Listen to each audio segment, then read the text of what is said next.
dude, this fashion is counting for at least 1% approval rating. Right. This gown, somebody Put some respect on the fact that me coming out here slaying and looking this good is helping our situation, your situation It's only too. value added, dude. It's only value added.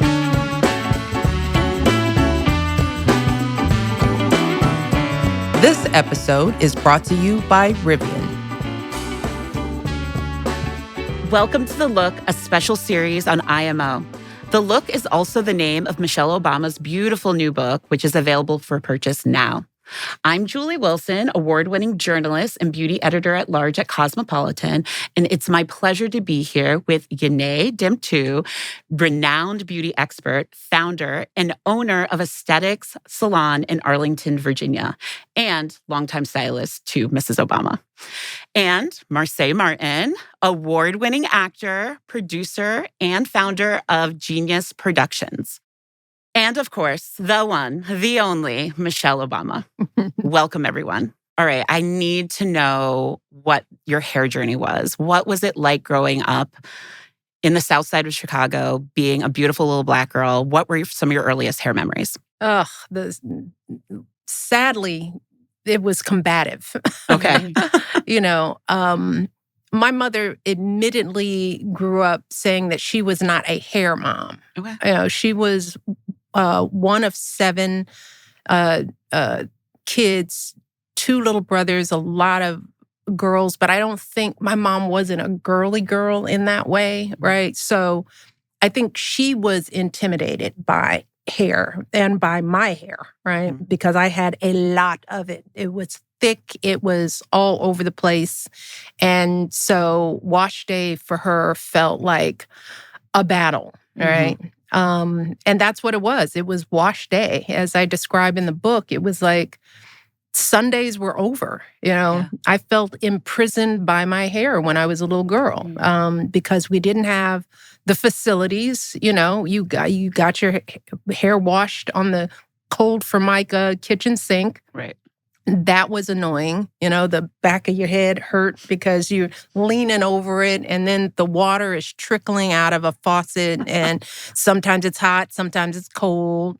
And one thing I never realized back then, we weren't using the right hair care products for us because there were you got what you got at the grocery store or at the drugstore. There wasn't an abundance. There wasn't, the soft sheen line hadn't really fully come out. Mm-hmm. So she was using Wella balsam on my hair. Wow. And as Yanae now knows, I didn't even realize that product stripped all the oils out of our hair. Mm. It wasn't designed for Black hair.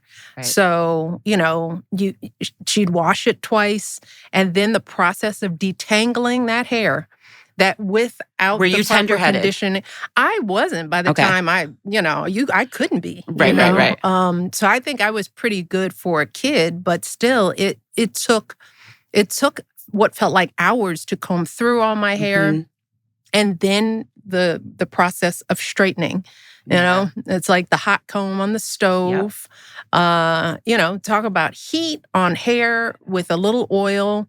It was that the yellow oil. The Ultra Sheen oil. I still remember it because I think maybe those were the only products we had. We had the Ultra Sheen. I feel yellow. Like this is really something we all have in common. Like hair is such a shared experience for Black girls. Like, do you guys remember getting your hair pressed at home? Oh yeah. But that wasn't. It was funny enough. My mom tried to stray away from getting my hair straightened as much as possible because every time I'd get it pressed when I was younger, it turned out horribly because I would either go to school and it would look crazy or I would do something. Right. Funny story, because I always used to get curling rods. She used to just rod curl my hair and then I'd wake up and then take the rods out and it just being that was my principal hairstyle.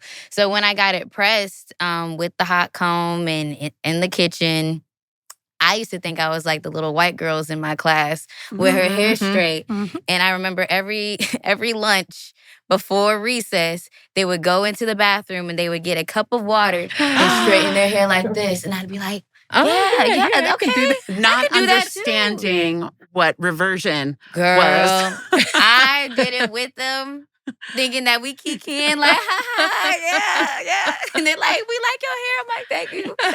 And then it's Texas heat too. So I'm talking to one of my other friends. They're like, your hair. I'm like, what? I'm on the top of the slide. I'm like, what are you talking about? It's like, oh my God, man, that's so funny. I got before our very eyes. Yes. It was like, my mom said, girl, what happened? What were you thinking? Yeah. Well, and that was the thing about once you got your hair pressed, you were captive, you know? You got it. And I think that, you know, goes along. And I was a tomboy. I loved playing sports. I was out there sweating. I used to want to be, and I liked an afro. One of my favorite, I loved baseball. Played softball when I was little. One of my heroes was Jose Cardinal on the Chicago Cubs. And he was black first baseman, and he had this huge afro that he would put his cap on and then pick it out. And so the hair would be just framing the hat. And that's how I love to wear my hair, with the cap on and have it picked out at bat, you know. Yes. So I wanted to be active. But when you get your hair pressed, you know, mom's like, don't touch your hair, don't move, you almost got to like walk around like this, right? Hope it doesn't rain. And it's not just pressed. And It's don't like think about swimming. even curls, like ponytails. right. On Sundays, I only got my hair pressed for special occasions, but regularly, my mother, Sundays, you lay out, you sit between her legs, you try to touch your head, she hits you with the comb. Right. You put your hair in pigtails, and just even braids or two twists, it was such a thing, and it was an all-day experience. Yes. Yeah. Absolutely. And it was one of those things, my brother freely could run around. He could play in the neighborhood. He could do whatever it is that he wanted. But on Sundays, I had to sit and get my hair done. And my mom, similar to Mrs. Robinson, my mother only went to this beauty salon. She did not. She never took care of her own hair. Right. So trying to do my hair, it wasn't even if I was tenderheaded.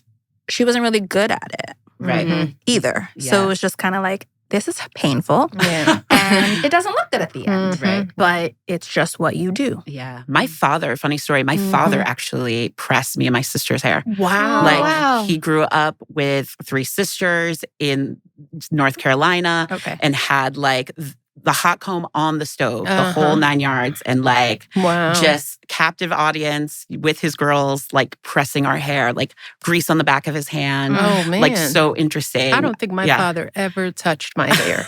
I can't think of a moment. It's a very like that's unique really experience and to bond, right? Yeah, we bond around here, sitting in, you know, between the legs, getting your hair braided, that sort of thing. And I feel like we probably all got burnt on our forehead at some point, right? On the back of my neck. Oh, yeah. Trying to get my kitchen. It was like the back of my from my great-grandma. It was always the worst when it was on your forehead, though. Oh, Because like, you can't cover that. Or you would get like, I love that picture of you when you're little with like your ponytails and that bang, that barrel. Bang. From the sponge roller. From the sponge multitude of burns. Well, I eventually, because my mother was so bad at doing my hair, I started going to Miss Phillips' little salon in her basement across the alley because my mother gave up so soon. So here I am, 6 years old, probably going across the alley with my little money to Miss Phillips' basement, you know, the kind of basement salon that I think is almost in every Black neighborhood. You know, still. You have a salon. We're going to talk about that. Yeah. And she could press my hair faster, get it straighter. Yep. And then she would do this thing where she would make a bang, and she put this kind of hair stick that you put on your forehead that would hold the bang on your forehead. I don't know if you... Like a wax stick? Yeah, that's what I was thinking. It wasn't a wax stick. I remember it felt like a hair glue of some sort, but she just put it on my forehead and pressed it down so the bang would stick to my head. And I always thought that was kind of cool. It's like almost like an edge control. You know, you think about spritz and like pump it up. Back in the day. So it's probably like a Bronner Brothers or Dudley's product. Yeah. That's cool. What up? Are you I was like, she was doing arts and crafts. Like, she was. That's what it is. Like like origami. Very innovative. Right. Very innovative. We're so innovative, Black We women. are. We Just are. period. But I want to Mhm. talk about the salon of it all, right? Like going to the salon, I mean, that's such an experience. The other women there, what are they getting their hair done? What are they talking about? I mean, you own a salon. Do you have that level of community and a village sense with Absolutely. your customers? Absolutely. You know, when we opened up Aesthetics in 2017, one of the things that I realized living in the DMV was that I grew up in Orange County going to the salon experience, not salon suites, no shade to salon suites, but being in a communal environment. It's a place where we organize. It's a place where we build community. And so in the DMV, I didn't feel like that really existed. And so when we opened up Aesthetics, I was very adamant about building a space where women of color can come that are in the professional workplace, that aren't there all day, but they still get that salon feel. Like you still, it's like, oh, there's, you know, Michelle, she has a standing appointment on Friday. Or, you know, you're not going to have somebody coming in with the bootlegs or like selling a food plate, but you still are getting that camaraderie and you're still getting hair care. And I think now more than ever, you don't see hair care take place in the salon because everyone is doing quick trends. You know, people are slapping on a wig. Cool, that's great. That serves a purpose, but how are we treating our hair underneath? And so it was really extremely important to me to build a space in a community where that existed. Were you up in the salon when you were young? I was up in the salon. And then, of course, I started Blackish when I was 9. So that was a whole new world. That was kind of my version of the salon in a sense, you know. And I was with people that I worked with every day. It'd be whether it was 7 a.m. or 7 p.m., like that's where we were, just constantly getting our hair changed for different scenes. And that was my first time really getting to explore the amount of styles that can be for my hair, you know? Because I think growing up in Dallas, it was really only what I was telling y'all, like the rod set with the curls or, you know, my terrible press, you know, get my hair straightened. But working with Roxy Lindsay, which is absolutely so amazing, so talented, and so unique and a perfectionist and really like transforms your hair into something different that you would have never thought in a million years. Like, oh, I didn't even know it could look like this. So growing up with her, it was really, really special to be able to see that and made me learn more about it, you know, because both my mom and my little sister have different hair textures that I would always, in a way, feel interesting about myself of like, there's two different textures, but like theirs is very fine, really thin, can be in a ponytail like in 20 seconds. Mine is super thick in the middle. Like I can't even get it, you know, I have to use a hair clip. And it just was really different. And especially growing up on Blackish, you know, with Yara and Tracy, they have two different hair textures than I do. So I needed that person to help me figure out what was for me, to where I constantly didn't have to question, you know, if my hair even told a story, you know? But I have to say, watching it, and I'm sure you guys would agree, it was so beautiful, one, seeing a Black family like that, you know? For us to have that storytelling beyond the Cosbys and like that sort of thing. But also the hair inspiration, right? Between you, Yara, and Tracy, like I would just be like, oh, I want to do that and look at that. Like Ed just was saying. I wish I had you when the girls were little because I used to run out of styles. I just creatively, I'm like, okay, one poof, two poofs, you know. But then I'd see your character and I'd be like, I could have tried that. Such cute stuff. Well, it's just amazing how we don't see a lot of inspiration for our type of hair on television, and I think that was a big part of that. Part of what kind of got me off on the wrong track in terms of loving my hair was because when we were growing up, we had no images. There were no images of Black hair, Black characters, let alone Black children.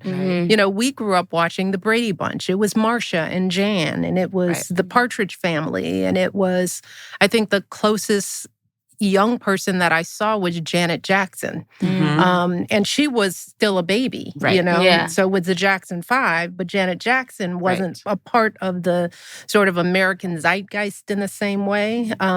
So the notion that we grow up playing with Malibu Barbie and who wants the Chrissy doll with the curly hair because you're always trying to fix the hair. You want the hair to flow. Yeah. And I think that a lot of women don't, white women, don't understand how problematic it is for young Black girls not to see themselves in popular culture and not to give respect and to show examples of our beauty.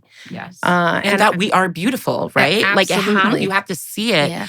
And for it to be celebrated in the world, to say, wow, yeah, it's being celebrated. Of course I'm beautiful, but if you don't see that. So was your mother, who was telling you were beautiful? You know, we didn't talk about beauty in my household, you know? I mean, it wasn't, you know, my parents were more focused on how smart you were and grades. I don't know whether that was intentional or not, but I don't remember us sitting around focusing on looks, period, right? Yeah. So it probably wasn't until I was maybe in high school that I started thinking about taking control over my look. And I think that had to do with the fact that I went to a neighborhood public school. So, you know, from K through 8, I was in the neighborhood. And then I got into a magnet high school and I drove across the city, and it was a school that attracted kids from all over the city. So it was the first time I was around all kinds of kids, all kinds of races, all kinds of socioeconomic backgrounds of Black people. Right. So Joe Dudley was in my high school class, the son of Dudley. And they were wealthy people. You know, there were people, young kids like me, who were going downtown to get their hair done. We had to commute through downtown Chicago. So I started going into the department stores there. And I started to see, like there are Black girls that do have a lot of variety. They are doing different things with their hair. I think it was high school when I started discovering the possibility of style in clothing and in hair, because I was around a lot more people. And you got creative? You started doing? I started exploring. I started looking for my own hairdressers, you know. I started getting recommendations. I would see somebody and go, "Oh, girl, your blowout looks nice. Where do you go?" Yeah. And then I would take my little babysitting money and I go down. And that's where I found my first hair salon community was in high school. When you talk about that salon, it was Ronnie Flowers. The salon was Van Cleef. I started going to him in my senior year in high school, and he did my hair from senior year in high school until I went to the White House. Wow. That relationship was that close. That is beautiful. And that's what we're talking about, that salon relationship.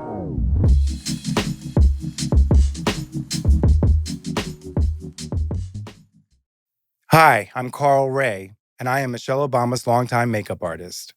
My work has introduced me to so many interesting experiences. I've worked in film, TV, print, fashion, and beauty all around the world. I've also had the pleasure to work with many celebrities and dignitaries along the way, and I'd love to work with you. So the next time you're booking on Airbnb, click on the Services tab. You'll find professionals like me and my team. We can help make your next special occasion even more memorable. Weddings, galas, birthdays, headshots, or anytime you just want to feel and look your very best. You can find me at airbnb.com/services. Hey, gang. Craig Robinson here. Talking about Amazon today. Has absolutely everything for everyone on your list. And with their early holiday deals, you can get a head start no matter who you're shopping for. And let me tell you, I am going to be completely honest with you. I'm the guy who waits until the last minute. But it's because I've been shopping for these people my whole lives. But with Amazon's early holiday deals, that means I can shop for everybody right now. I mean, my kids, they seem to be growing out of their clothes. They want the latest video games. I can get it on Amazon. My older kids could use stuff for their respective homes. I can get it on Amazon. My wife, my sister, the hardest people for me to shop for. But hey, don't worry. I don't have to guess. Amazon's got deals on everything. Electronics, toys, fashions, home goods, you name it. So whether it's your mom you're shopping for or your coworker or that neighbor down the street who always shows up with a nice gift for you, you're covered. And listen, shopping early means I'm done before all of the holiday chaos even starts, which, if you ask me, is the best gift of all to myself. So everything for everyone on your list, Amazon's got it. Shop Amazon early holiday deals now. You'll save big. Even after years of coaching basketball, I'm still trying to get better. So when I saw Steph Curry's class on Masterclass, I had to check it out. He breaks down everything: shooting form, footwork, mindset. And it reminded me how the little things make the biggest difference on and off the court. With Masterclass, you can learn from the best to become your best. For about $10 a month, billed annually, you get unlimited access to over 200 classes taught by the world's best athletes, business leaders, chefs, and more. Steph's lessons on preparation and confidence really stuck with me. It's advice I've started using in my own routine. And the classes really make a difference. 3 and 4 members feel inspired every time they watch. And every new membership comes with a 30-day money-back guarantee. So there's no risk in trying it. So if you're ready to level up on the court, at work, or just in life, now's the time. Get 15% off any annual membership at masterclass.com/IMOpod. That's masterclass.com/IMOpod for 15% off.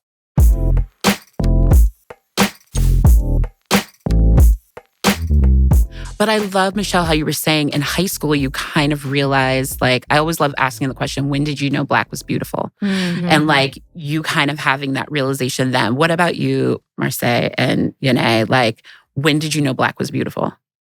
Ooh, when did I know Black was beautiful? I mean, I think just starting in my household. Like I grew up with, of course, my parents were around, but also my great-grandma lived with us. So basically, like my mom's mom and then my mom's mom all lived in the same house. Intergenerational Yes, home. exactly. And then my dad's mom also lived in our Wow. house. So it was just full of grandparents That were loving on you. That was just loving on me. And funny enough, we didn't talk about beauty too much either, but it was more like, if I'd come home from school and I'd be like, this person said this to me, my mom would be like, F them, you're gorgeous. Right, And I'd be right. like, oh, okay. Yep. Okay, that's cool. But I especially learned from my mom's mom, who I called my booba. She had a range of wigs and a range of nail polish. And even my great-grandma collected purses. And they just always were about self. Yeah. Always. Yeah. First. And then it would be like, midday, they would cater to everybody, start cooking, playing music, making sure I was okay. And my puppy at the time. And it was really it was sweet when I just started observing more, and that's where I learned just that Black was beautiful. And back then and now, and seeing the transition into, when I was young, growing up in Dallas with them, and then now them being my angels up above and kind of guiding through those situations of like, wow, my booba would have said this at the time. Or if someone, told me this, like I would remember everything that they said to me. So that's definitely the first time I learned. Absolutely. I love that. What about you, Yanae? High school. I think high school is probably like the pivotal moment. I was a cheerleader, similar to Marseille. All the girls wanted to put water on their hair, and I knew. I was So like, you were like, my hair can't do no. that. See, I didn't know. I was like, I said, my hair can't do that. for the okie doke. Right. I said, they laughing, I'm going to laugh too. Yeah, they were like, we're going to make our hair crinkly. We're just going to put some water on it. And I was like, I can't put water on it. Right. And they're like, why? And I was like, because my hair won't do what your hair does. And coming home, again, my mother was just kind of like, my parents were very protective. We grew up in Orange County, predominantly white, an Asian neighborhood. I was the only Black in a lot of environments. And so my parents were very protective of like, you are fine, you're worthy. But on the weekends, we spent all of our time in LA. Mm-hmm. So it was two different worlds that I would see. I would be in Orange County and I would live in that world. And then I would go to LA and I would be around like predominantly Black neighborhoods. So it was two different contrasts. And so I got to see both sides. And I felt more comfortable when I was around more Black folks than I was at school. Because at school, it was just kind of like the way that I speak and like my hair is different and how I present. And then I'm first generation Ethiopian American. I have a funny name. There was just so many, it was layered for me. So high school is when my parents really started to be like, you're beautiful, you're fine. Like I was a cheerleader. I ran for homecoming princess. It was then that I was like the self-esteem and the confidence was being instilled in me. And it was like, you're perfectly fine the way that you are. And the pride of being like a And Black woman Yeah. in that space. Yes. Yeah. Because in the beginning, Yeah. you're ashamed. You're kind of like, I'm different. You Yeah. retract. You don't want to say too much. Yeah. And then you realize like, nope, I'm going to say what I want. Right. Yeah. But Michelle, like going from the south side of Chicago to Princeton, what was that transition like? Because that's got to be a lot. You were in high school, you're learning that Black is beautiful, that you're experimenting with your hair and doing all the things. So what was the Princeton experience like? You know, it's interesting because, and I enjoyed my Princeton experience. I had great education. I made great friends. I think one of the things that saved me was that I wasn't curious about assimilating. Okay. What I had learned in high school and growing up on the south side of Chicago and growing up in a big extended family is that I need to go where I'm loved and have community. Yeah. Absolutely. Now, when it came to hair, Right. well, that was another story because I'm in Princeton, New Jersey. And Right. the Where first are we getting thing our hair you do done? is you set down foot and you start finding all the Black girls where you get your hair done. Right, Where do you get your hair done? And there were some girls that were sophisticated enough that by then I had a relaxer Okay. way too soon, but I gave up on the pressing comb very early and my mother was happy to see it go. By then I was in a relaxer. So how do you get your touch-ups? You know, and for those of you who don't know about relaxers for Black people, you know, it's a process of chemically straightening your hair. And that means as your hair grows out in its curly style, you need to continue to straighten that new growth that comes in, which is a every 6-week process. And now here I am, a freshman in college. So there was a department store called Bamberger's in a mall near Trenton. There was a hair salon there. I went there for the first year. And it was just another hassle. Right? Because in addition to going to classes and trying to have a life and go to a party, I had to make my hair appointments and go off campus and get on a bus and go to the mall. Black hair, and really. it's just like, oh, geez. Always a thought. Always. I met my DC friends, a lot of girlfriends from DC. So now I'm out.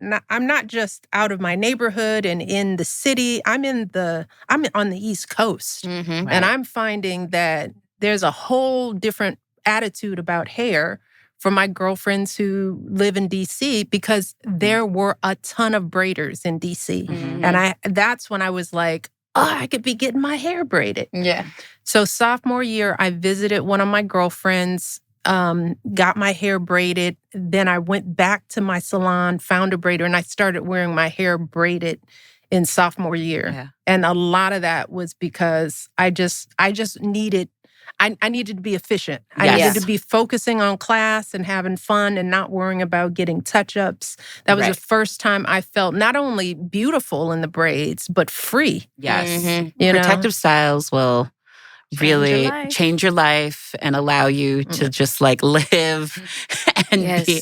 But I wanted to ask you guys too, like, once you got that freedom, college or going off to do your career or whatever, did you guys ever do anything that you're like, now left to my own devices, like, why did I do that? Cosmetology school. I did everything under the sun. I had pink hair. I had blue hair. You did the color nice. of it all. Like you bleached your hair. Yeah, bleached my hair. You lifted my your hair, God. bleached it. and then put color on top of it, and then it fell out. And I used to have really thick hair, and I just blame myself. I know better now, Right? And you're experimenting in cosmetology school, and you're just trying different looks, and you're trying to be a creative. But again, it's also one of those things where my counterparts were doing all these different things with their hair, so I was like, I'm gonna do the same thing too, and I'm learning about this. So why I'm gonna not? put the water in my hair too. No, that was your water one moment. of your But my hair didn't respond the same way.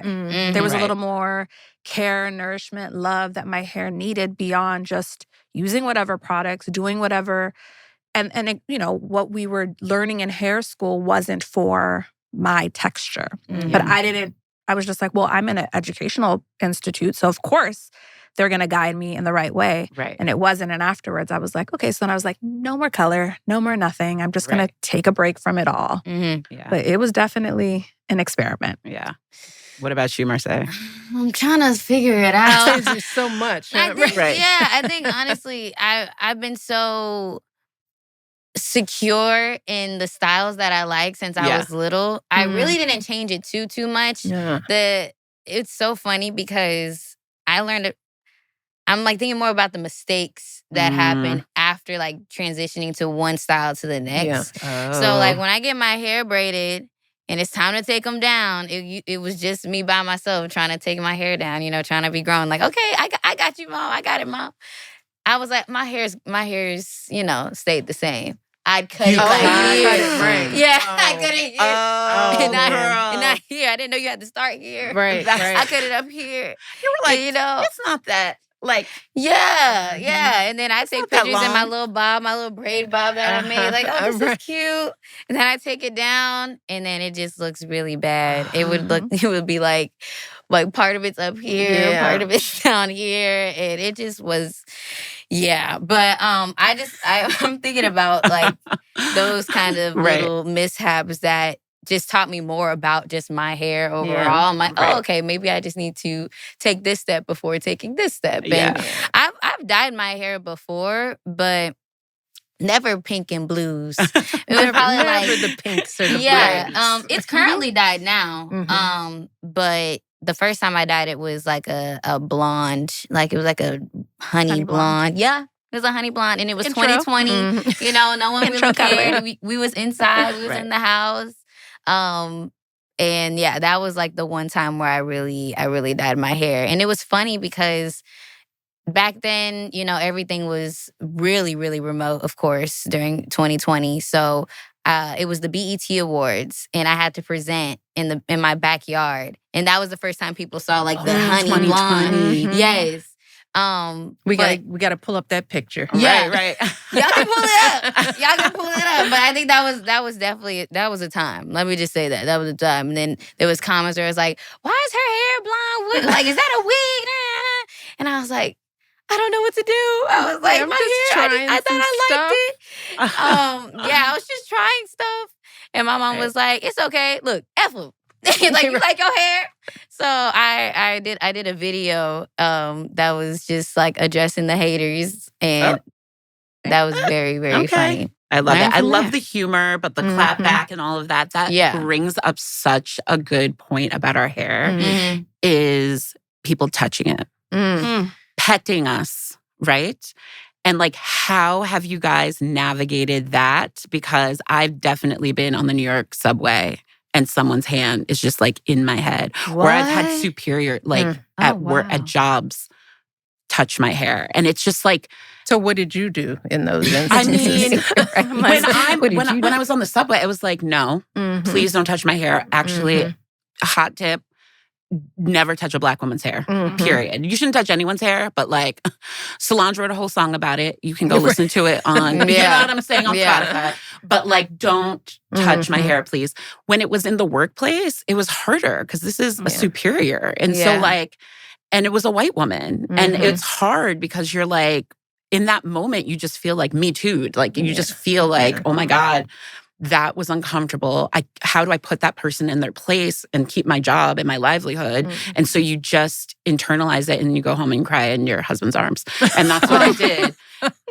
And then cussed her out, like, at home with my friends. Right. But, that is a very unique experience that I feel like most Black women have encountered where someone wants to touch your hair or how's that? Like, I want to feel it. What's the texture? And like, but unsolicited. But I think that's why conversations like this, why I wanted to talk about hair in the look, because I think I want us as women of color, all the women of color in the world with all the different textures, I want us to get comfortable, with the subject of our hair and owning our beauty and, and educate and being a part of educating in our circle of conversations, welcoming people into these circles of conversation to have questions answered and to help people understand the boundaries that they take for granted or they don't offer us. That's true. And this is completely true when it comes to the workplace. I mean,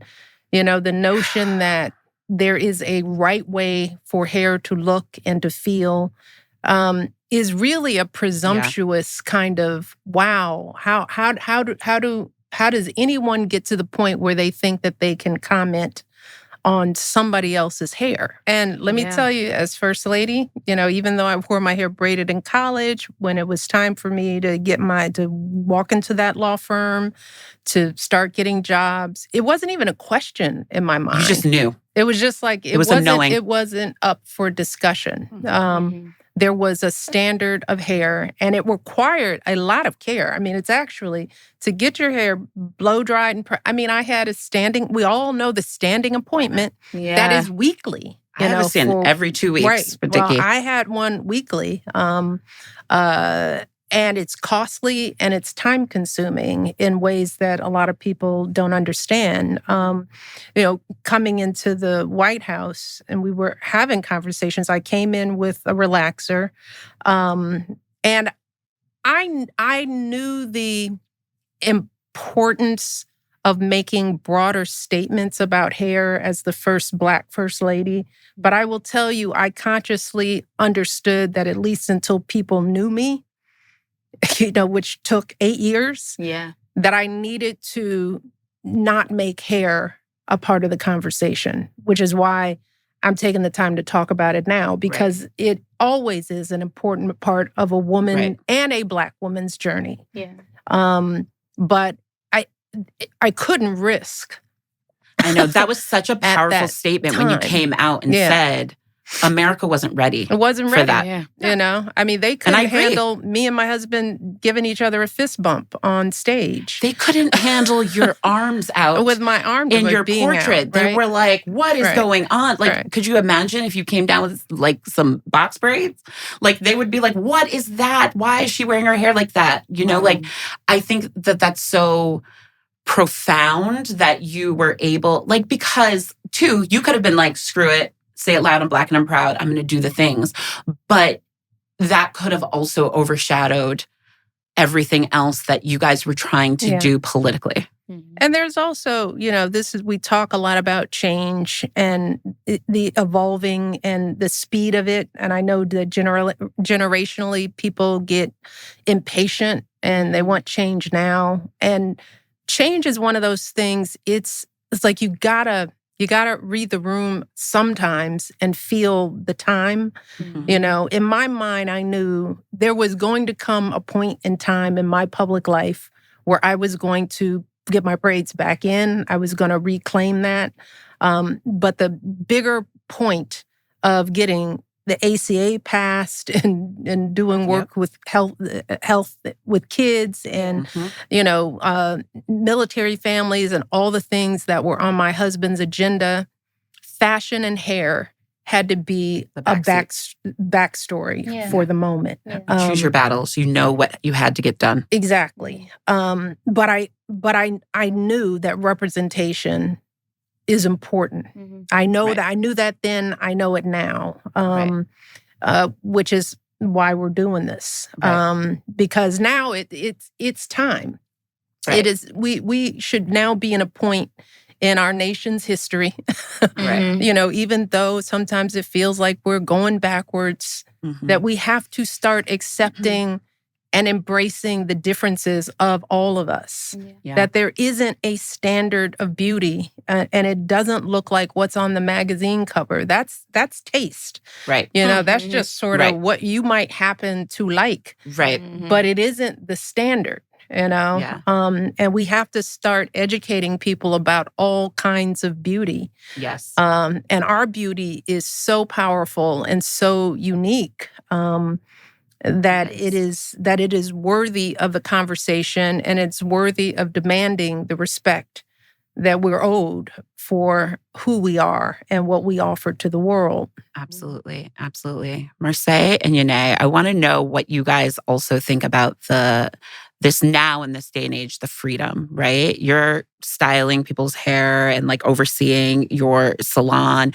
You're out here with these amazing braids. And like, I've scrolled through your Instagram so much, like seeing all of the hairstyles that you do. It seems like there is this beautiful level of freedom where you're not second guessing whether I want to do this style or not, or present myself in this way and not be, you know, criticized in a huge way. Yeah. I know for me, it's just about, I think in this day and age too, the only thing that I can really focus on is my originality. Just what I bring to the table, you know, such as anybody else. I think that I am lucky enough and beyond blessed to have a family that never told me that that I am flawed in any kind of way when it comes to the styles that I want to do and the decisions that I choose to make. And, you know, I trusted that. I trusted them. I trusted my family. I trusted my grandparents and just the people around me that said that it was okay to do what my heart desired. And I just kind of wanted to carry that throughout. Yeah. Regardless of what social media said or anybody that I would approach on the street said, I trusted that statement. I didn't trust, you know, anything else. So for me, that's just kind of what I wanted to do. And I am happy during this time. People have started to tell their own story and have you know, having their journey speak for themselves when it comes to their hair, makeup, fashion, or whatever the case may be. So as a creator at heart, and somebody that just kind of wants to brainstorm and just do whatever, that excited me. So, you know, I think that's just the energy that I carry in any red carpet, in anything. Whether I'm in the house, going out to the grocery store, or I'm, you know, going to the next event. Like that's just what it is. And I've had my braider Twy, who is absolutely amazing in LA. I've had her since I was 13, maybe. Like really when I started little in that whole trajectory of everything, that's really when I started being like, all right, all hands on deck. Who are my people? Who is my team? Like who are the people that understand me and also would be able to explain the things that I don't understand in a new light and in a new lane that I can create for myself. So I was going to say, do you bring your glam with you, like on projects? Are you very like adamant if someone reaches out to you for a project, you're like, I'm bringing my hair and makeup people because I'm not leaving it to y'all to figure out what this face and this hair gives? It's really interesting. It's funny because I've gotten pickier. But I wasn't like this. I wasn't like this at all. I've gotten pickier the more stories that I've had throughout my life and different memories. I wasn't as picky, you know. If Roxy wasn't with me or anybody else, I'm like, all right, let's see who's from New York. I mean, New York got some people, of course. And then it was this lady who came in, didn't know how to lay some edges. She had a wax stick and a straightener to put in a ponytail. It was just the craziest thing. I was going to a Prada fashion show at the time. Oh no! And you're probably like, deep. oh my gosh, I want to slay. Yeah, that was crazy. I had to be 14, 15 at the time, and my mom came in and she said, "All right, you have a good one." The lady left and she said, Where's my, Right, the right. pom-pom bun? The pom-pom bun. We She gonna put do it, this and up. she popped that bun Right. in. She drew the drawstring. And put some bobby pins in. Got a little scarf. She's like, not Right. today. My baby's not Yeah. going to be She at the said, Prada show. luckily looking Prada crazy. got a scarf. She said, Oh, Prada let's got go. a Again. Us making let's go. nothing make it out of work. something. Yes.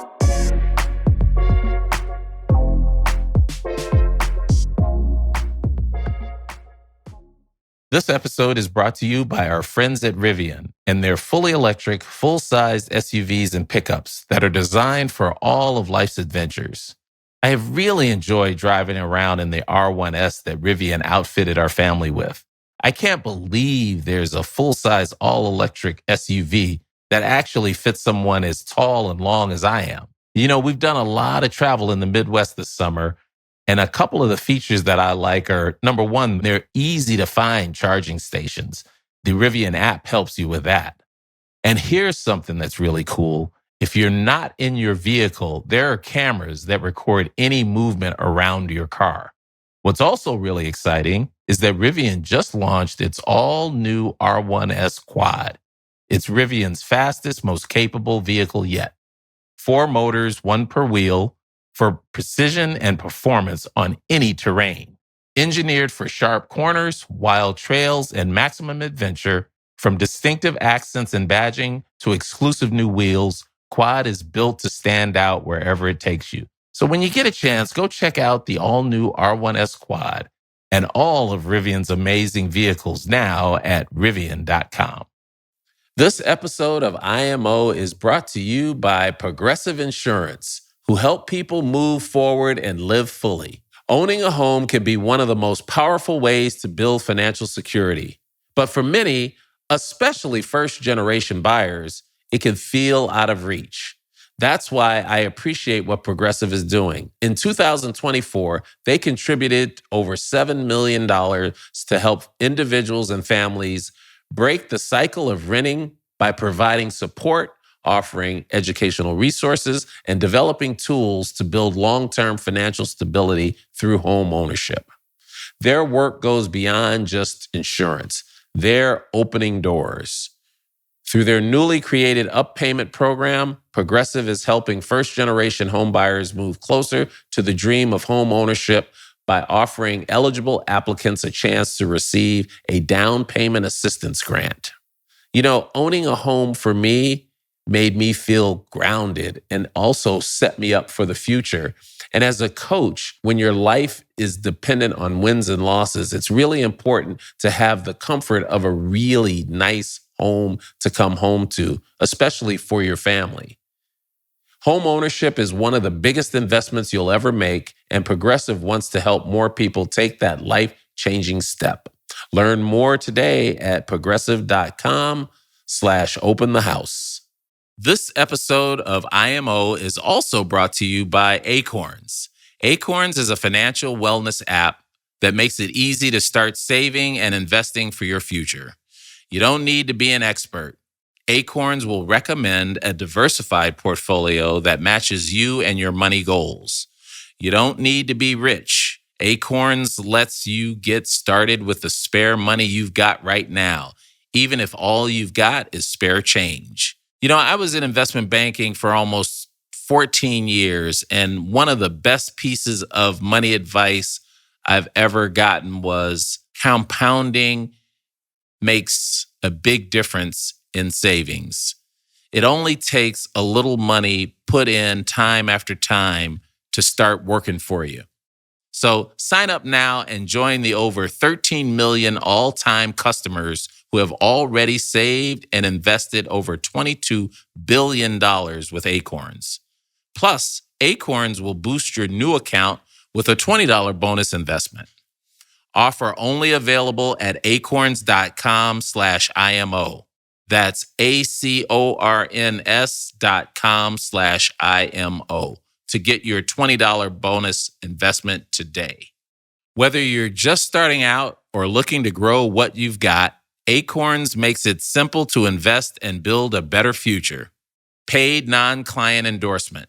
Compensation provides incentive to positively promote Acorns. Investing involves risk.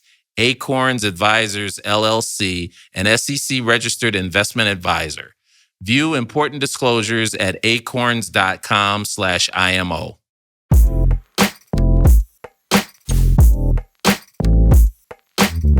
Well, I, on the other hand, like my people. Yeah. No, I love my I people mean, too. she's been with you in the White House, but I want to talk about this level of freedom now. Yeah, I love this. Because this is, you have been giving us looks. You too have been creating such moments, hair moments. Talk about that freedom and the collaboration you guys have now that you can kind of step away from the whole respectability politics of the White House and you can have fun. How is it like collaborating? Do you guys come to each other with ideas? We do. Like, how does that We work? do collaborate. We need all the tea. The Yanae. main thing for me is making sure that she feels beautiful and she Yeah. feels empowered. And anything that we do, it's always a conversation. And it's not just a conversation between myself and Michelle, but it's a conversation with the whole Glam team. It's not about owning a part of her. And I think that that's what makes our team so special, is that we collaborate. It's asking Meredith and Carl, like, what are your ideas? Like, what is she wearing? Where is she going? What is she doing? And then once we figure that out, then we individually have conversations with her. And I'm like, I'm thinking this. So depending on what the neckline is doing, like earlier, we talked about putting her hair up because she had high shoulders or just being down and playful. And then also having her have the freedom where she doesn't have to depend on us. I think so often Black women, we feel like a slave to our hair. And that's something that is embedded in us when we are kids, right? We are a slave to the beauty industry. We have to go to the salon. We have to buy these products. We have to wrap our hair. We have to do this. We can't just jump in the pool. We can't just, vacations and freedom isn't really free. And so the main thing is just making sure that she's able to be wherever she wants in the world and not have to feel that she has to have Glam with her. And that she can take care of herself. And it goes back to education and making sure that her hair is the healthiest that it needs to be. Yes. And so our collaboration process, like she said when she came in, she's just like, you got me out of braids. And I was like, just temporarily, but we're going to set you up so that when you leave, you're still able to maintain your hair. Michelle, are you having fun? It looks like you're having so much fun. We've seen the little buns, the two buns. We've seen all of the things like you're... Yeah, it is so much. It is freedom. It is, I had fun in the White House. Don't get me wrong. And, while I have a team, I've had a number of people in and out as part of the team. Johnny Wright, who trained Yanae, he's moved on. There was my original stylist, Ronnie Flowers, who brought me into the White House, in Jerry, who does braids, because the beauty of Yanae is that she's not wedding me to her. If I want to go into braids and she knows the best braider, she's going to get the best braider in, and I developed that relationship. So I think, there's a generosity of spirit that goes into this team. It's like, this isn't my client, my thing, Yanae isn't the celebrity and the celebrity stylist, because we really didn't, as I said, we weren't out front on hair and beauty. So I needed a team that was okay being in the background for 8, 10, 15 years until it's time to talk about it. So all of that made it always fun. And at the end, all I said to my team when I went into the White House, I said, I want to walk out here with my sanity, my kids in check, and my hair in my head. And that's the thing that you have to worry about with different stylists, especially as Black women. But I think all women go through this. I mean, I've heard this from friends of all nationalities. You get somebody that doesn't know what they're doing to your hair, and the color is too harsh. It burns your hair out. Your hair dries out. And that's it seems like Traumatizing. it is traumatizing to have somebody Yes. mess up your hair. Your crown. You know, yes, it grows back, but it's still it feels like an assault. Right. You know, I mean, it's just sort of like, what did you do, and Yeah. why did you do this? And if you didn't know what you were doing, why didn't you just say so? Right. Yeah. Right? I mean, all That of part. us have experienced Yeah. that you know, Yes. that sort of trauma. I didn't have that. You know, Because you had your village. And was your village, I know we talked a little bit about this, Yanae, but like, was your village also supporting your mother and the girls in the White House? Oh, for sure. So you're very intentional all the about ladies' hair, right? all the ladies' hair. Because there's also the difference, you know, I will say as Marseille, as when you were in the public eye, you can't have a bad hair day. And you were getting Yeah. up at 4 o'clock in the morning, 4:30 in the morning to work out? Oh, yeah. I would And get then up you at would- 4:30 workout. I'd start hair and makeup, which we got down to an hour and a half. and a half process Okay. because everybody is efficient too. Because I'm That part. working. It's Efficient. like we can't, Efficiency. you know, you can't take. I don't have an hour to But give. that's a lot to, of prodding and heat and that sort of thing. But your hair was able, you But talk this about is, having we use protective styles. Protective style, we use extensions, We use wigs, wigs. extensions. We used it all. And something that I wasn't used to coming out of a regular person's life where you just use your own hair. You know, what was clear and the team is like, there's no way you can get your hair done every day, sometimes 2-3 times a day, depending upon, did it rain? Did you swim? Did you... And Right. have it stay in your head. And Right. that's, you know, so what I realize is like, oh, the only way you do that is like, you can't use your own hair. I love that you say in the book too that you wanted it to look like your hair. Well, that was the other thing, because it was Non-negotiable. about the independence, you know, because I was like, well, what if you get sick? Right. What if what if life happens? And now you I'm in leave? some long weave and I'm like, I don't know what to do with this. Right. This right. isn't me. Right.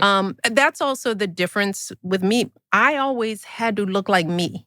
Like Yes. that's the other Political thing. silhouette. The team Yeah. was like, I am not a celebrity. I am famous. I'm in the public eye, but I'm not Beyonce, you know. And I don't. I mean, you're our political Mama Beyonce or something. But to show up with hair down my back 1 minute Right. and a snatched ponytail, that would detract. Not because it's me or because it's black hair, but if like every time I'm showing up, you know, Consistency. it's the ponytail that's walking into the room and it's not me. And Right. the room shouldn't be looking just at me. It should be looking at the kids that I'm talking to. And it should be Right. looking at, you know, so there was some level of, let's be consistent, you know. I'm not Right. singing on the stage. I'm not, you know, whipping my hair back and forth. Right, I'm right. actually in somebody's church. Right. Or I'm at a cemetery. So it's like I have to or, look good, but like or I'm in a not. school. I'm on the ground with 4-year-olds. We're just reading. It should have just reading hair. Just reading. Just reading That's hair. all we're doing is reading. Nothing to see Not here. a bust down. Right. But I'm Not also, a bust Not the hair but on the I'm ground. also curious around the maintenance of it all, right? Are there tips and tricks, like even just like beyond the philosophy of keeping our hair obviously looking good but healthy? Like were there like things y'all were doing like in the White House that we need to know about? Some magic and like going some on, magic going right? on? I I think Like, the yeah. biggest thing was transitioning her out of a relaxer. okay. Okay. First thing first. And then the use of protective styling, the use Yeah. of extensions, just realizing that the average person doesn't have to go into extensions. Mhm. And one of the things that I always tell when people come into the salon and they bring in inspiration of a celebrity, I'm like, you don't have celebrity glam with you. Like, Mhm. this person can have a wig on today and then have a different wig on tomorrow, but they have someone else maintaining it. That's not Right. realistic for you to maintain. Right. And so with Michelle, the thing was making sure that she was able to maintain it, but we were also able to maintain it in a way that if we were sick, Mhm. if someone wasn't available, that she can make herself look decent. So Right. again, it can't be too long. The texture had to match.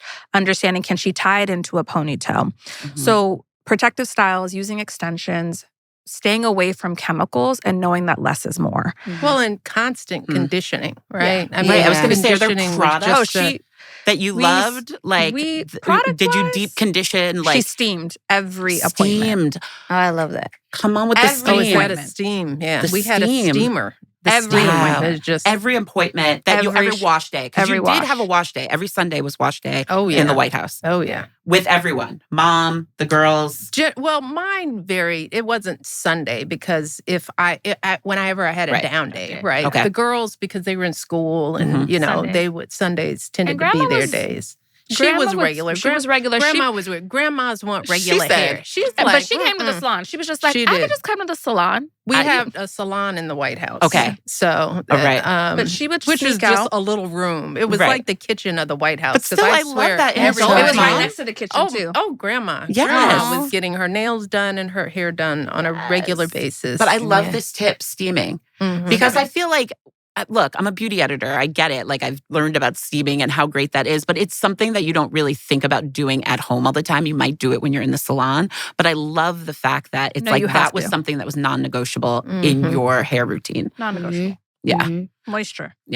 But wait, can we talk about the girls a little bit? I love how you were talking about how you were always like, loved on and poured into. And we can see that like Sasha and Malia that was done. At least from the outside looking in, and you've talked about it, in your books of how much you loved on them and wanted them to have this like beautiful childhood, even in the public eye.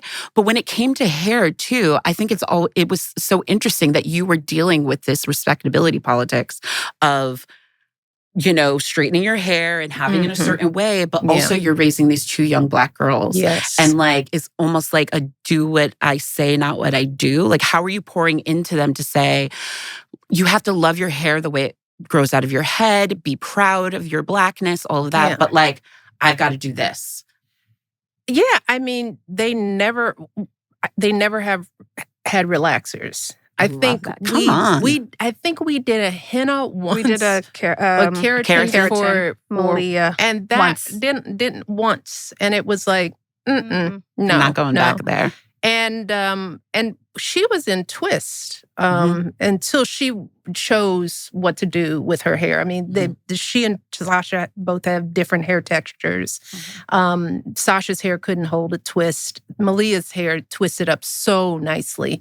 And she had the cutest twist until she became a teenager and was like, I need something else. Yeah. But I was fortunate because I had a team with me. So they understood the difference of my hair was work. It was work hair.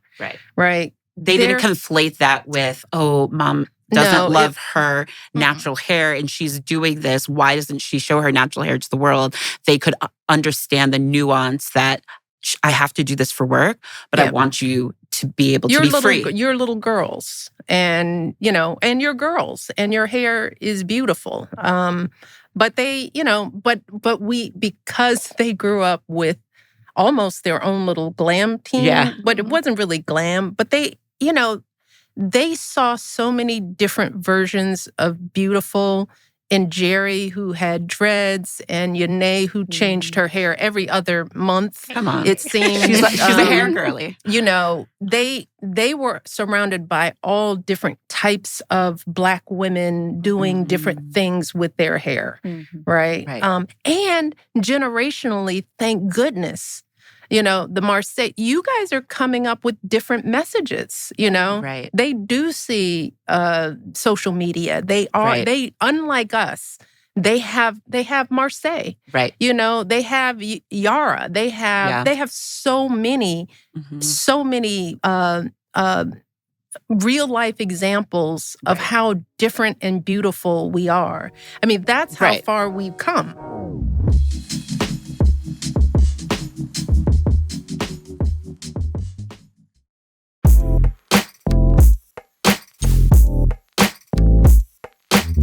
Before we leave the White House and talking about your family, we had to talk about Mr. Obama and like how did he ever weigh in on your hair? Was he ever coming into the salon like, oh, that's cute? Or like any like amazing reactions when you walked out and he was like, damn, yes. Our favorite times of sort of our rituals were state dinners, right? And I write about sort of that whole because the state dinners were fun, Yes. right? Because it was the gown and the this and the that and the, everybody would collaborate and, there was just a routine. We'd have champagne and hors d'oeuvres for the team and we'd play music and you just sort of get ready because it's special. It's a gown and, so we'd be getting ready in the salon, then I get hair and makeup done, then I go into my dressing room with Meredith. We put on the gown and he would never see it, right?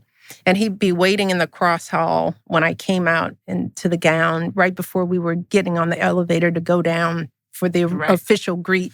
And that's when he would see the look. And everybody would, There's a look. There's just a look. Trifecta, everybody would come out and wait for him. It's like the first look in like a wedding or something. Yeah, and then you get to do that's how it was. at every state Again dinner. and again. Would you get butterflies? Like, it would be anticipating how exciting. he would it's like, see what's you? he gonna say? This is so cute. He's gonna, and I walk out. We all used to gush over Yeah, it. they'd all just sit around and watch him. And then we run to the TV to watch the actual arrival ceremony take place on TV to see how does it film. But he was very much a man. It's like, so what does this mean? If there was a long train or something fashiony hanging off that he didn't understand, he'd be like, is this supposed to be like this? And it's like, dude, it's fashion. It's way above your pay grade. It's like, don't worry about it. You don't understand. You don't need to understand it. Right. Just understand it's fashion. Yeah. And he obviously understood the reasons why you were wearing the hair in which you were wearing. It wasn't like he was like, no, Michelle, put the braids in. Let the world know. Well, he is always he's like, you are beautiful no matter what you do. He's like, I don't notice the difference in anything. So he has always been, is always, continues to be completely affirming. Yeah. But he understands that women are different, that our challenges, our struggles, the things we have to do. He has watched the 3 women in his life and his mother and his sisters. And his mother-in-law. He sees the work that we're required to put in. He respects it. He understands it. But it, sometimes he wonders, do you have to do all that? And it's like, dude, you're doing the most. Dude, this fashion is counting for at least 1% approval rating. Right. This gown, somebody put some respect on the fact that me coming out here slaying and looking this good is helping our situation. Your situation it's only too. Value added, dude. It's only value added. I love that. When you would step out on red carpets, are you like, I don't know, like, it's so interesting being a part of the public eye, like that whole collaboration for you to go out there. How much of it also is like, are you taking your hair into consideration, right? Because I think a lot of people is like, it's all about the gown. You go to the Met Gala, everyone's asking just about the clothing, right? Or going to a red carpet, who are you wearing? But like, I always think it's so interesting as a beauty girl. I'm like, who did that hair? Look at those edges. They're like swirled. Like, look at those braids. How much of your hair is like take into consideration when you're like going out on the red carpet? Completely. I think just like we were talking about, it's the overall look that we break down. I think it only makes sense when if there's a gown or if there's a streetwear kind of whatever, it has to fit. It has to make sense. It's telling the overall story, not just that. And Marseille, do you have fun in it? Yeah. Is it fun for you? I have fun. Mm-hmm. I have fun. I think that's like the triple Leo in me. Like I have lots. Triple Leo. I'm a triple Leo. Oh my goodness, girl! I have lots of fun. You like to show up and show out. I like to show up and show out. Because that's just, I'm a visionary. I'm a creator. Like that's just what I like to do. And a storyteller, right? Yeah. Like our hair, like I love the history of our hair and even like braiding, right? And how we would braid routes to freedom into our hair. They would put rice in our hair so we would have food where we would like this like ancestral lineage of our hair is so like deep and like strong and amazing that like the fact that we can tell stories in everything we do. It's beautiful. It tells a beautiful journey. And then I look at not just the pop culture inspirations, but I look at like Erykah Badu. I look at Jill Scott. I look at the women who just exude, Janae Aiko, just exude just a beautiful energy that also just transforms into their hair. And I'm like, wow. I think one pop culture one, even Doechii. Doechii has been killing it recently. Yeah, she really my has. gosh. The overall look, you know? Remember, was it Saturday Night Live where she did the performance and her and all of her dancers were connected? That with was, the I braids? think that was Stephen Colbert. I Or think Stephen it was Colbert? like, a late night show. So it amazing. They were moving and dancing with their hair connected to each other. Yeah. Dope. And that's what you mean by like just the overall story that you're telling. It's not just one part of it. It's everything that pulls it all together. So I definitely think about it all the time. From your vantage point, do you see movement when it comes to growth in terms of how first we as women of color view ourselves and how the world sees us? I'm just curious about what you're seeing in the culture. Absolutely. I mean, I think because we live in our phones, because we live in social media, it allows us to curate too, like what we see and what we're taking in and the inspiration of that all. And we're allowed to, I mean, I work for a publication, but I really do find inspiration on like following folks because they're allowed to storytell and tell the world that we're beautiful and look at all of the ways in which we're beautiful. We're obviously not a monolith. I have a belief that, you know, there was a few years back, we were having this whole like, are you natural? Are you not? Like that whole like internal beef. And I was like, whatever. We are magical, whether I'm giving you a 23-inch bust down. That's right. Or if I have a sky-high afro. Like, it's so amazing that we can create that narrative without, sure, there's going to be input and trolls and that sort of thing, but you can kind of zone it out. And the fact that I get to be a storyteller and like put the people in the magazines that you didn't see, Michelle, growing up, like that is, I know that that is part of my power. I might not have a lot of like money and like fame and all of that, but like I'm very intentional when I'm writing. I mean, I have a column called Yours, Mine, Ours in Cosmo, the biggest young women's media brand in the world, which is an intersection between Black culture and beauty. And so I get to be very Black. Black, be Black all the time and tell our stories, right? So like that for me is really magical. And I am a half glass full girl. So I do believe we're getting better and we're taking it upon ourselves. I mean, Black women, like, come on, we can do anything. We are the creators of our own narrative and story. And so the fact that I get to be a part of that lineage is like amazing. But we're all doing it, which I love. Like, and I just love that our hair gets to be part of that storytelling. I just want us to get to the point where it's all right.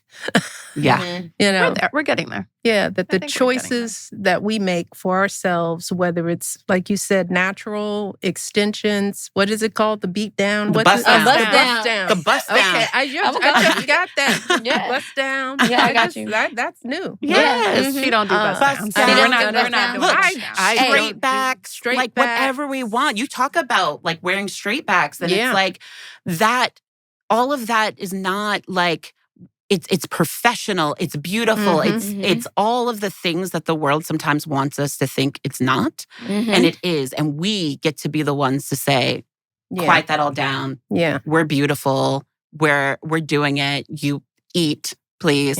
Eat it up. Because and then this point in time when it feels like there's potentially an assault on diversity, I think it becomes more important for us to not let not to lose ground on this.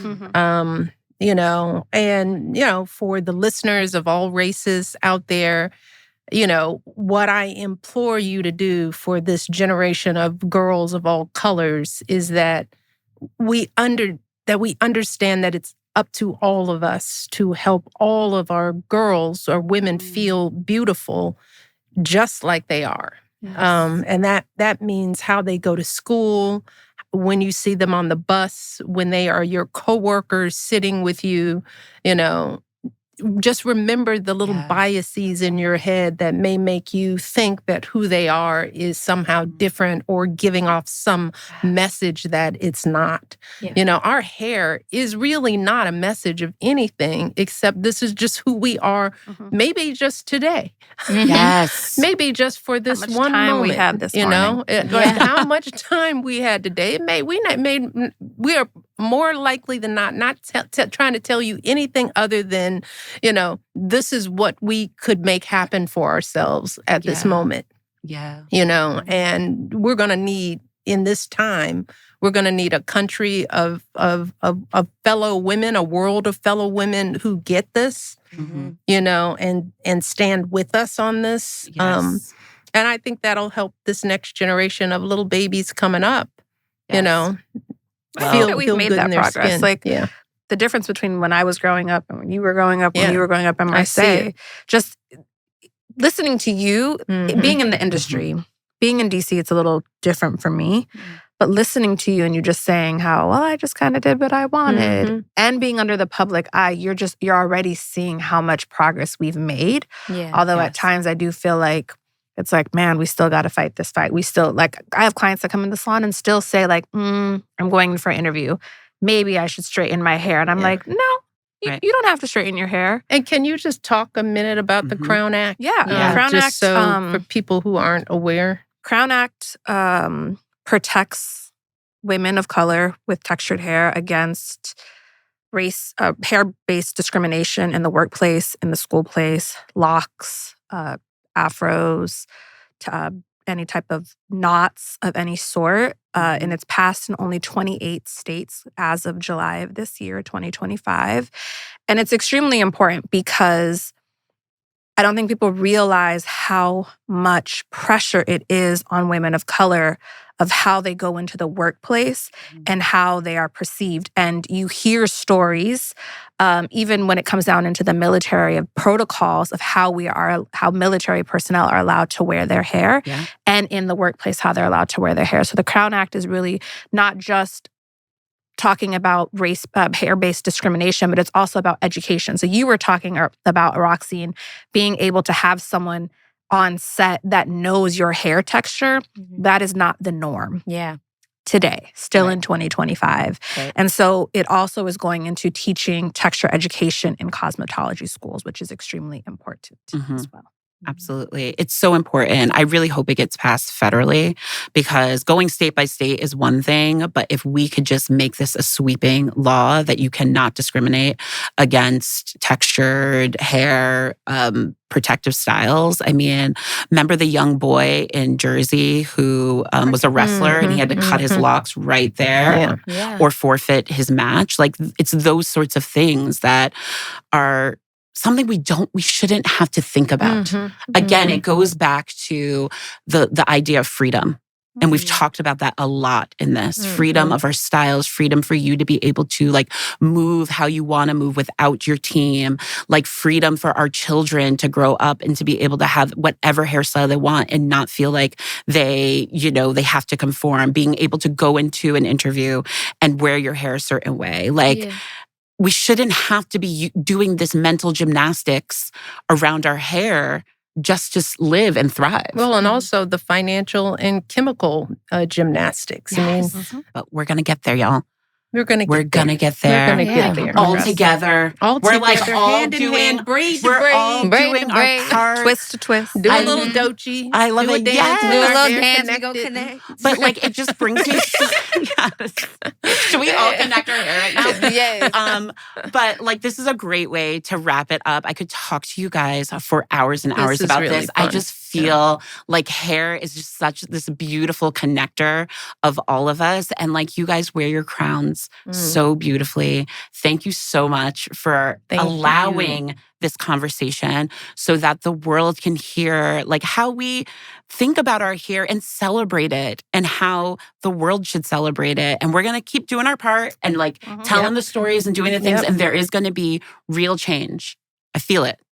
I feel it. I mean, it's already starting. It's already started. written. That's right. It's already That's written. right. So Let's thank you just guys. keep these conversations going. Yes. At all the kitchen tables all throughout the land. Yeah. Thank you all. Oh, you thank guys you guys. are amazing.